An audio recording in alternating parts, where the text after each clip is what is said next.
Hello and नमस्कार। मैं हूं प्रशांत और ये है आपकी कंपनी अकाउंट की क्लास नंबर 8 जिसमें हम करेंगे कॉल्स इन एडवांस।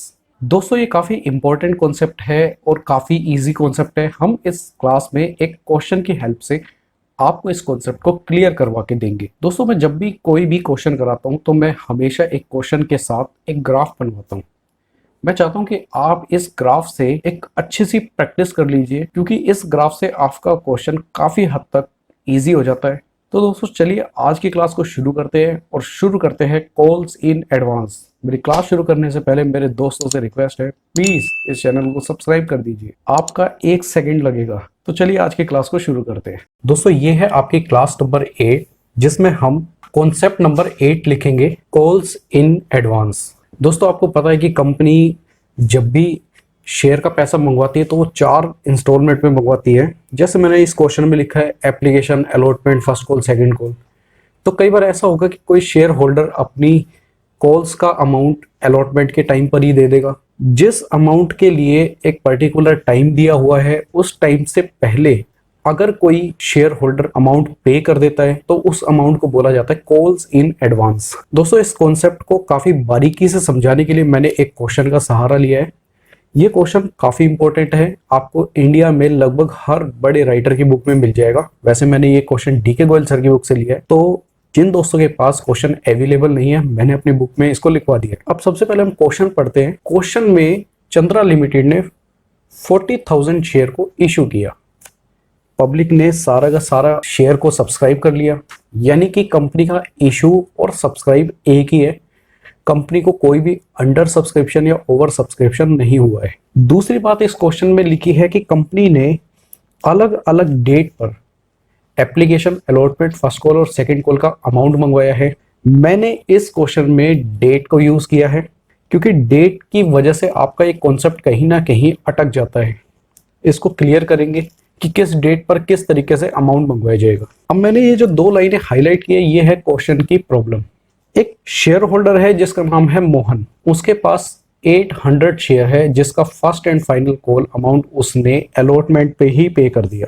जो अमाउंट 1 अक्टूबर को होना था पे, उसे 1 जुलाई को ही पे कर दिया। दूसरा अमाउंट जो 1 फरवरी को होना था उसे भी इसने 1 जुलाई को ही कर दिया। जब कोई एसएससी, कोई शेयर होल्डर किसी भी कॉल का अमाउंट एडवांस में दे दे तो हमें उसे एक इंटरेस्ट पे करना होता है जो बिजनेस के लिए एक्सपेंस होता है। तो सबसे पहले मैं एक ग्राफ बनाता हूं। कंपनी के पास टोटल 40,000 शेयर है। आप इस ग्राफ को अच्छे से समझना, मैं हमेशा इंट्रो में ये बात बोलता रहता हूं। कंपनी 4 इंस्टॉलमेंट पर पैसा मंगवाती है। कंपनी एप्लीकेशन पर 2.5 रुपए मंगवाती है, 2.5 रुपीज, जिसकी वजह से 40,000 शेयर की वजह से कंपनी के पास 1 लाख का कलेक्शन होता है। एप्लीकेशन कंपनी 2.5 रुपीज अलॉटमेंट पर मंगवाती है जिससे कंपनी को 1 लाख का कलेक्शन होता है। कंपनी फर्स्ट कॉल पर 2 रुपीज मंगवाती है जिससे कंपनी को फर्स्ट कॉल पर 80,000 का कलेक्शन मिलता है। और कंपनी 3 रुपीज मंगवाती है फाइनल कॉल पर जिससे कंपनी को 1,20,000 का कलेक्शन मिलता है। तो दोस्तों ये तो कंपनी ने मंगवा लिया।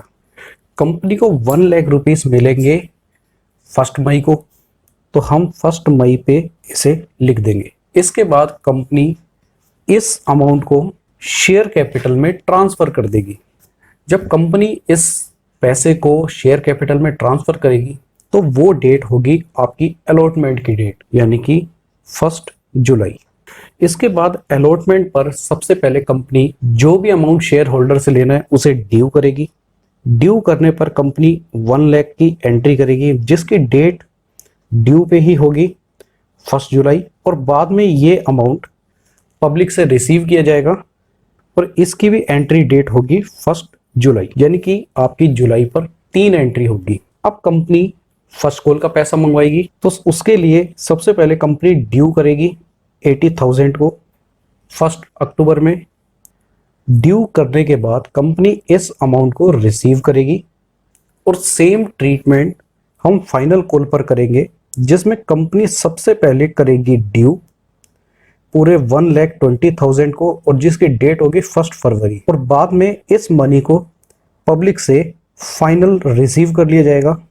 अब दोस्तों, जैसा कि क्वेश्चन ने बताया है कि मोहन नाम का जो शेयर होल्डर है जिसके 800 शेयर है, उसने अपना फर्स्ट कॉल और सेकंड कॉल का अमाउंट अलॉटमेंट पर ही पे कर दिया। ऐसे में हमारे पास मनी रिसीव में इसके अलावा एक्स्ट्रा 800 इंटू 2 + 3 5 रुपीज एडवांस आ जाता है। हालांकि इस अमाउंट की डेट थी 1 अक्टूबर, तो हम 1 अक्टूबर से इसकी एंट्री हटा देंगे, जिसका अमाउंट बनता है 800 इंटू 2, यानी कि कंपनी जो फाइनल अमाउंट रिसीव करेगी वो होगा 78,400।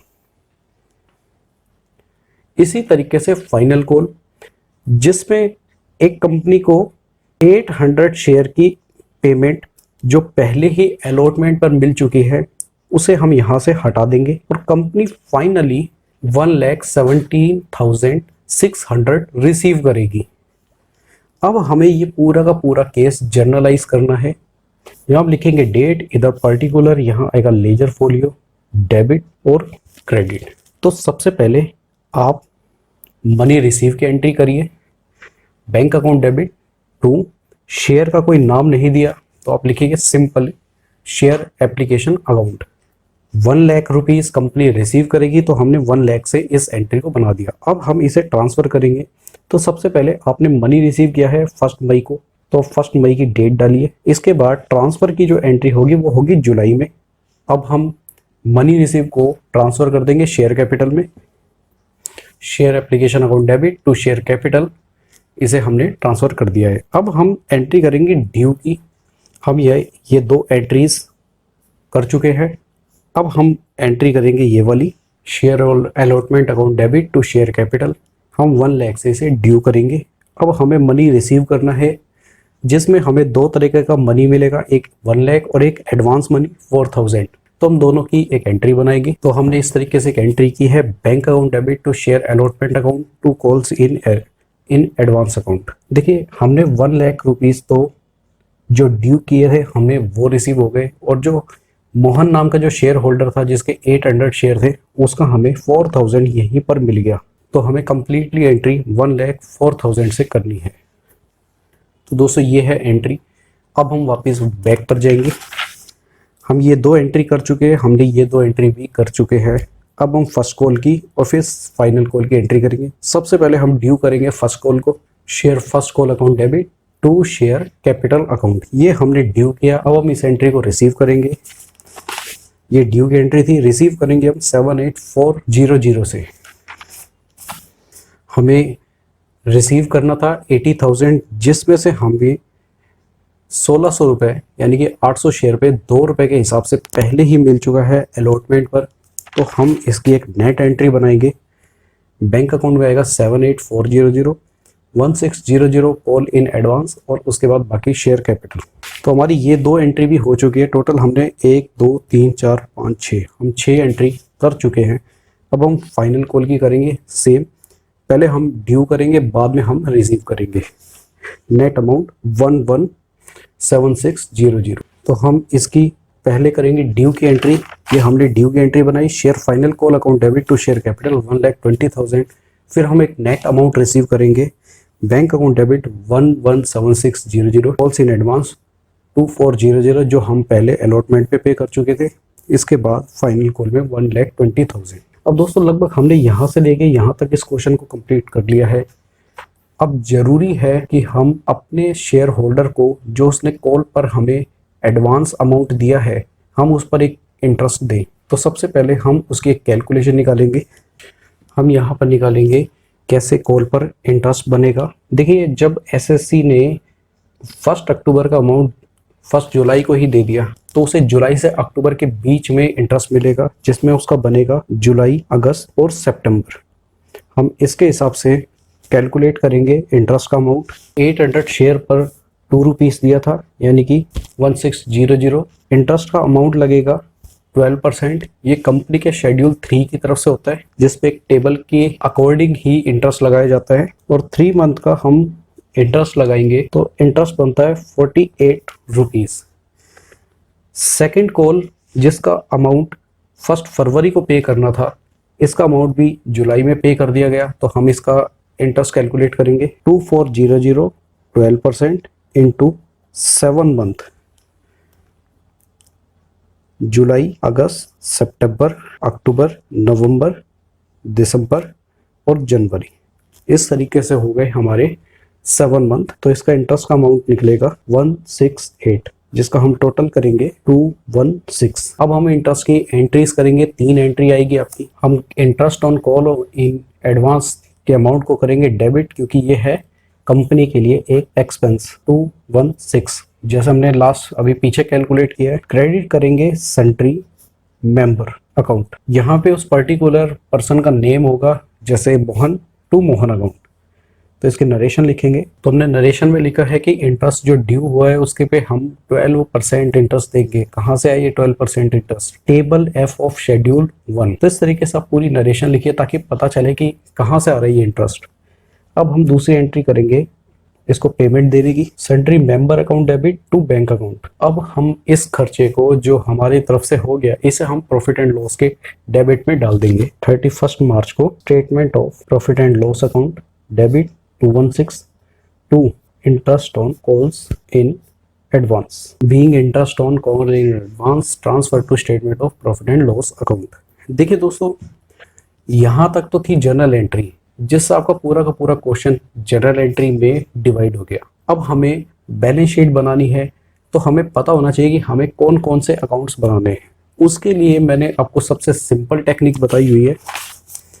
आप अकाउंट्स उठाइए और उन्हें, जो बेकार के अकाउंट्स है, जो एक बार डेबिट और एक बार क्रेडिट हो चुके हैं, उन्हें आप हटा दीजिए।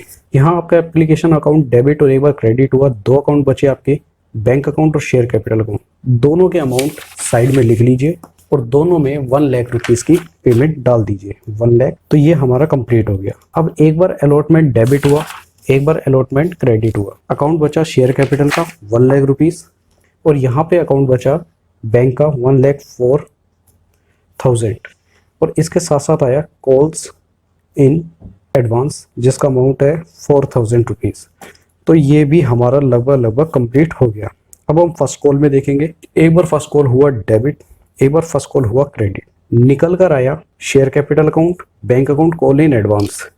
शेयर कैपिटल में आप 80,000 डाल दीजिए, बैंक अकाउंट में आप 78400 डाल दीजिए, और कॉल इन एडवांस जो डेबिट हो गया है, हम इसमें से इसे माइनस कर देंगे 14600। अब यहाँ हम देखेंगे फाइनल कॉल एक बार डेबिट हुआ, एक बार क्रेडिट हुआ। अकाउंट्स बचे शेयर कैपिटल 1,20,000, बैंक अकाउंट में डालिए आप 117600, कॉल्स इन एडवांस में से आप 2400 हटा दीजिए। तो ये सारे आपके अकाउंट्स हो चुके हैं। Interest on call in advance एक बार हो गया है आपका डेबिट, यहाँ हम कर देंगे इसे क्रेडिट, ये यहाँ ख़त्म हो गया। सन्ट्री मेंबर हुआ डेबिट, इधर हुआ, इधर क्रेडिट, इधर डेबिट। अकाउंट्स आपके बचे बैंक अकाउंट, जिसमें से आप 216 को माइनस कर दीजिए, और एक स्टेटमेंट इन P&L में आपको माइनस करना है 216। ये सभी अकाउंट हम बैलेंस शीट में पुट करेंगे, जिसको मैं आपके नोट्स में दे दूंगा। क्लास काफ़ी लंबी हो चुकी है, तो दोस्तों टेलीग्राम चैनल पे आपको इस PDF में पूरी बैलेंस शीट बनी बनाई मिल जाएगी। हम मिलेंगे अगली क्लास में, जिसमें हम करेंगे calls in advance and calls in error, जब एक ही क्वेश्चन में आ जाए। तो दोस्तों खुश रहिए, पढ़ते रहिए, बढ़ते रहिए। This is Prashant Kumar, sign of.